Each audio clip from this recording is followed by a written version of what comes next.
आज ही app download करें परिधि ई लर्निंग ऐप।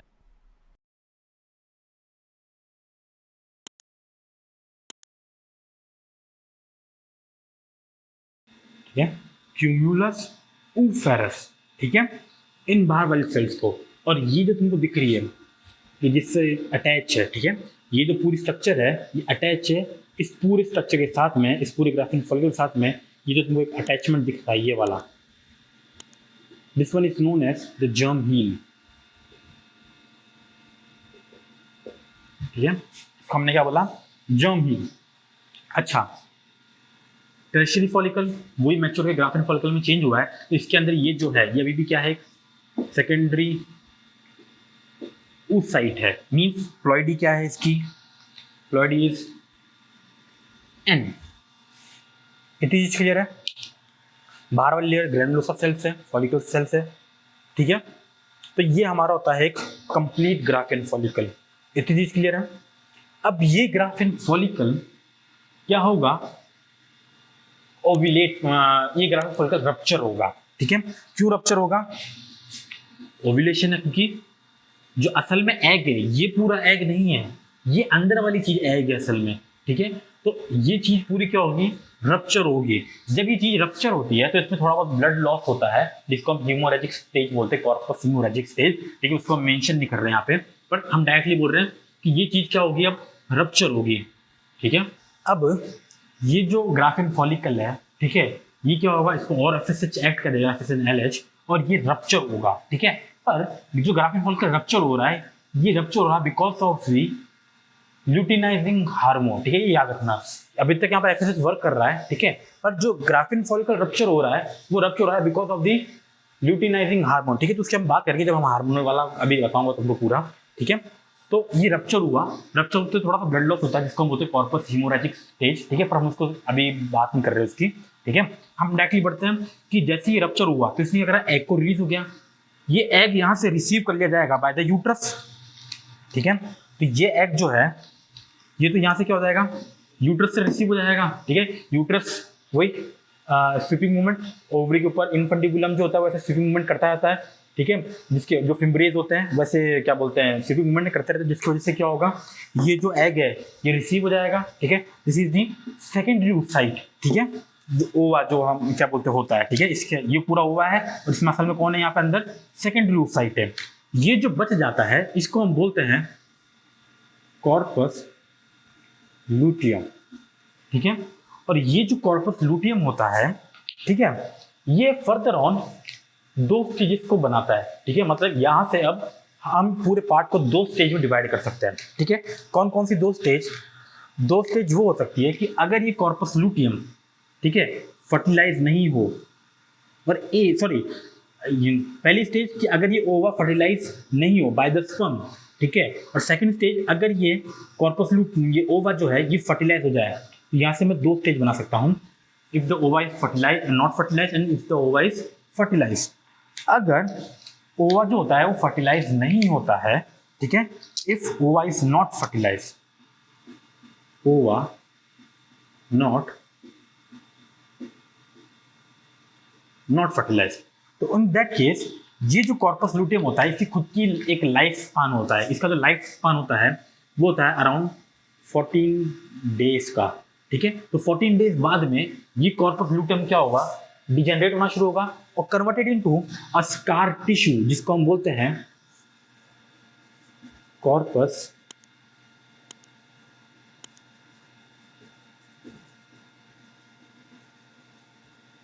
कॉर्पस एल्बिकेन। और ये कॉर्पस एल्बिकेन असल में क्या है, ये एक स्कार टिश्यू है, एक scarred dead tissue, dead tissue है, जो कि कॉर्पस लूटियम का एक क्या बोलते हैं डिजेनरेटिव फॉर्म है, ठीक है। अगर कॉर्पस ओवा जो होता है फर्टिलाइज नहीं होता तो कॉर्पस लूटियम अल्टीमेटली डेड हो जाएगा, converted into a stage it is called the corpus albicans, जो कि एक स्कार टिश्यू है। पर अगर ये ओवा फर्टिलाइज हो जाए, तो ओवा फर्टिलाइज्ड हो जाए, ठीक है, तो इन दैट केस ये जो कॉर्पस लूटियम होता है ये डीजनरेट होने के बजाय, ठीक है, ये क्या करता है, ग्रोथ करना शुरू करता है, खुद का साइज इंक्रीज करता है और बहुत सेल्स को लार्ज कर लेता है, और ये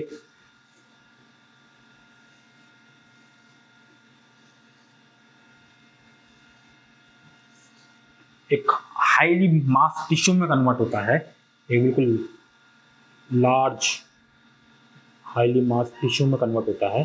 दिस स्टेज जो होती है ये तब अगर होती है जब ओनली एंड ओनली अगर ओवा जो होता है वो फर्टिलाइज होता है बाय द स्पर्म। अगर ओवा फर्टिलाइज होता है स्पर्म से, देन क्या होता है, कॉर्पस लूटियम को कुछ सिग्नल्स मिलते हैं, ठीक है। उन सिग्नल की हम बात करेंगे, ठीक है। There are hormone that is called the human chorionic gonadotropin, जो कि रिलीज होता है और वो सिग्नल देता है कि तुमको डिजनरेट नहीं होना, ठीक है।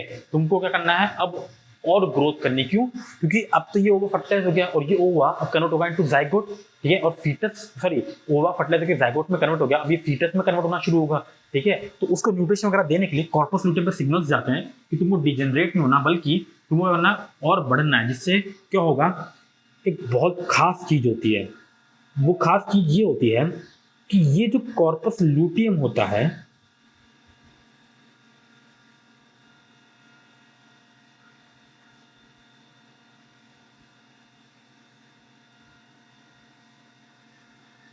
ठीक है, तो ये कन्वर्ट होगा इनको क्या बोलते हैं मास ऑफ टिश्यू, ठीक है।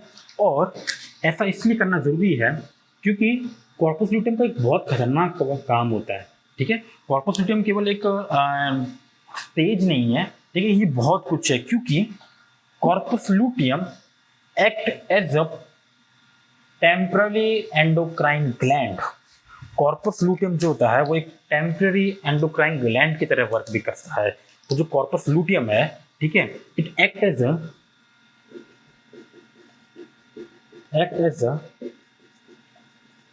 टेम्पररी एंडोक्राइन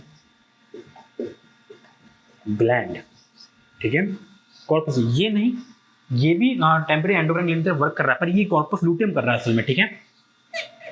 यही कॉर्पस लूटियम जो होता है ये एक टेम्पररी एंडोक्राइन ग्लैंड की तरह वर्क कर रहा होता है। अगर ओवा फर्टिलाइज नहीं होगा तो ये टेम्पररी एंडोक्राइन ग्लैंड फिनिश हो जाएगी, खत्म हो जाएगी, खत्म होने के बाद गायब, जो ये हार्मोन प्रोड्यूस कर रहा है वो भी खत्म हो जाएगा। पर अगर ओवा फर्टिलाइज हो गया तब ये कॉर्पस लूटियम ग्रोथ कर लेगा और ये एंडोक्राइन ग्लैंड फिर आगे तक और चलेगी हमारे पास में, ठीक है।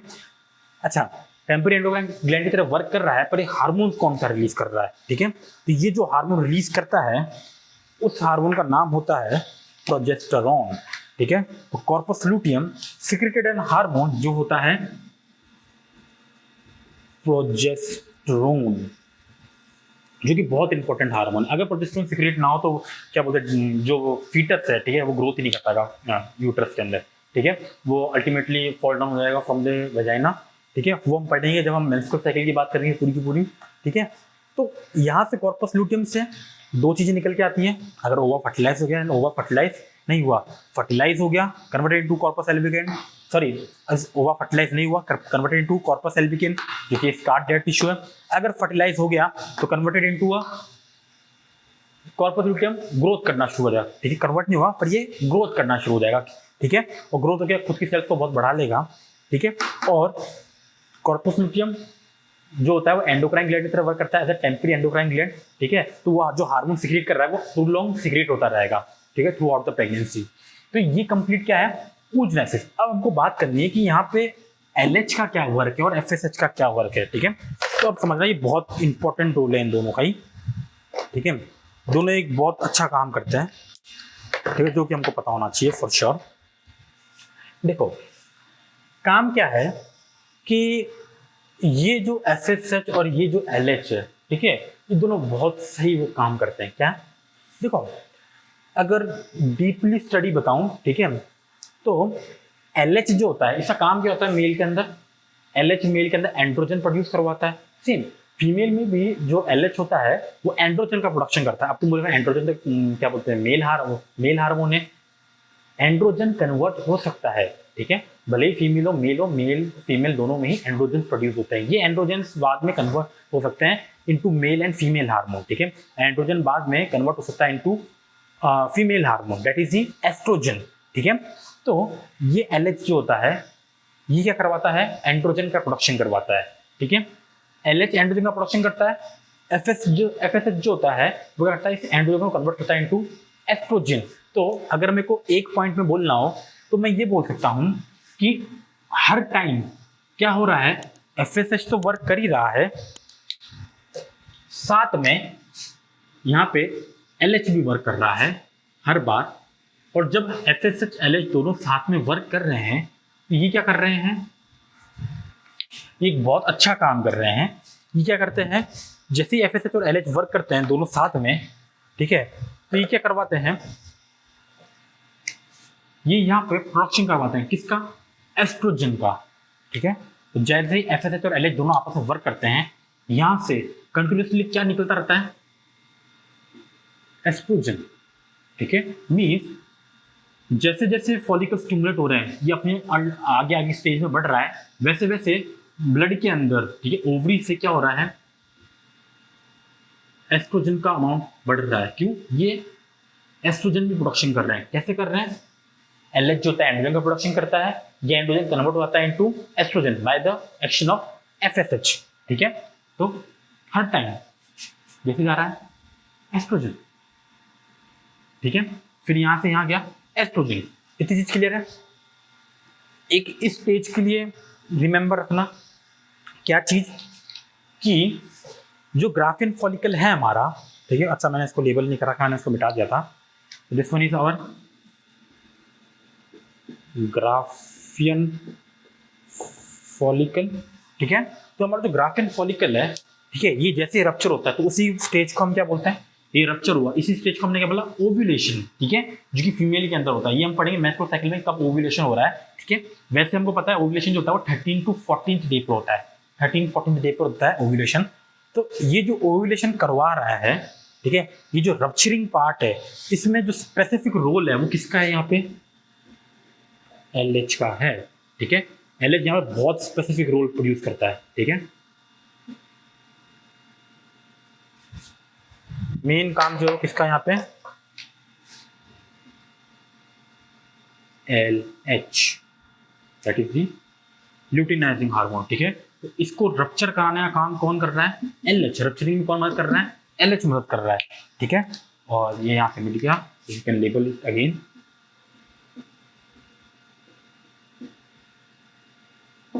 ठीक है। This is our liquor folliculus. तो LH क्या कर रहा है, ग्राफियन फॉलिकल रप्चर। मतलब मैं एक तरह से बोल सकता हूँ एक लाइन कि ओव्यूलेशन में कौन सा हार्मोन मदद कर रहा है,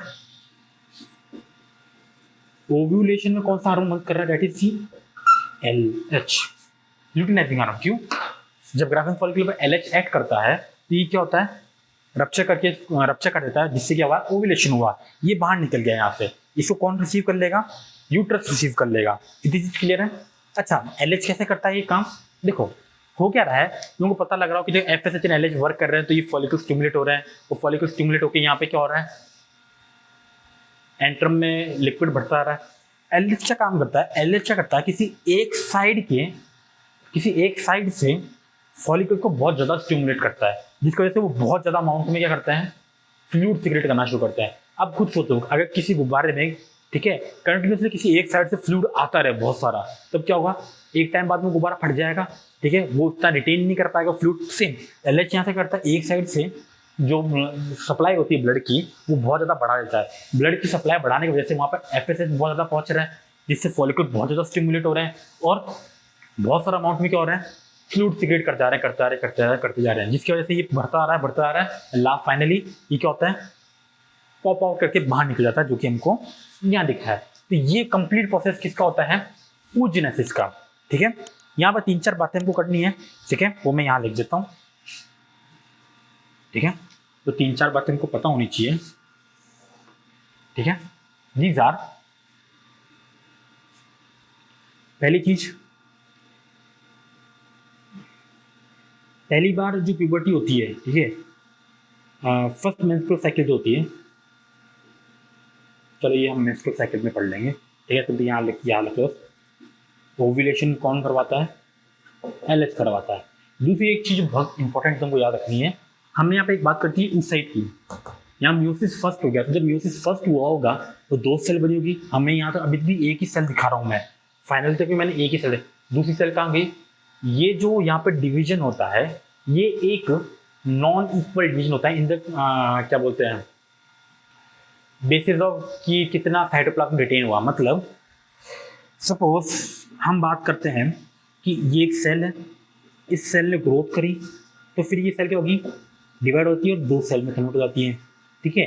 पर यहाँ ऐसा कुछ नहीं चल रहा है, यहाँ क्या हो रहा है, सेल जो है, ठीक है, वो क्या कर रही, ग्रोथ कर रही है। ग्रोथ करने के बाद में जैसे ही डिवाइड होती है तो ये डिवाइड होता है, नॉन इक्वल डिवीजन होता है। नॉन इक्वल डिवीजन कैसे, यहाँ पे 2 सेल तो बनती है पर उनमें से एक सेल तो सारा साइटोप्लाज्म वगैरह ले जाती है, बहुत हद तक 99% तक साइटोप्लाज्म वगैरह ले जाती है, और जो दूसरी सेल बनती है उसके पास केवल 1% साइटोप्लाज्म रहता है। तो यहाँ से 2 सेल तो बनती है डिवाइड होके, पर जो डिवीजन होता है वो कैसा होता है, नॉन इक्वल। तो एक तो बहुत बड़ी सेल बनेगी जिसमें बहुत सारा साइटोप्लाज्म है, और एक छोटी सी सेल बनती है, ठीक है। ये जो छोटी सेल बन रही है यहाँ पे, इसको हम क्या बोलते हैं, पोलर बॉडी, ठीक है, इसको हम क्या बोलते हैं, पोलर बॉडी। तो यहाँ पे जब सेकेंडरी oocyte बना तो यहाँ पे एक और चीज का फॉर्मेशन हुआ, that is the polar body. यहाँ पर भी सेम एक और चीज का फॉर्मेशन हो रखा है, that is the polar body. ये क्या है यहाँ पे, पोलर बॉडी। इतनी चीज क्लियर है, ठीक है। सेकेंडरी oocyte यहाँ बन चुका है, this one is our polar body. और पोलर बॉडी का कोई सिग्निफिकेंट काम नहीं है, ठीक है। हम अभी तक यही मानते हैं कि जो पोलर बॉडी होती है वो नॉन इक्वेशनल डिवीजन से बनती है, जिसमें जब सेल डिवाइड होती है तो जो सेकेंडरी oocyte है ये पूरा का पूरा साइटोप्लाज्म ले जाता है, तो एक बड़ी सेल की तरह अपियर होता है। पोलर बॉडी बिल्कुल कम साइटोप्लाज्म लेके जा पाती है, तो एकदम छोटी सेल की तरह अपियर होती है, और ये जो पोलर बॉडी है ये बाद में डीजेनरेट हो जाएगी, ठीक है। तो ये हमारा हुआ कंप्लीट oogenesis।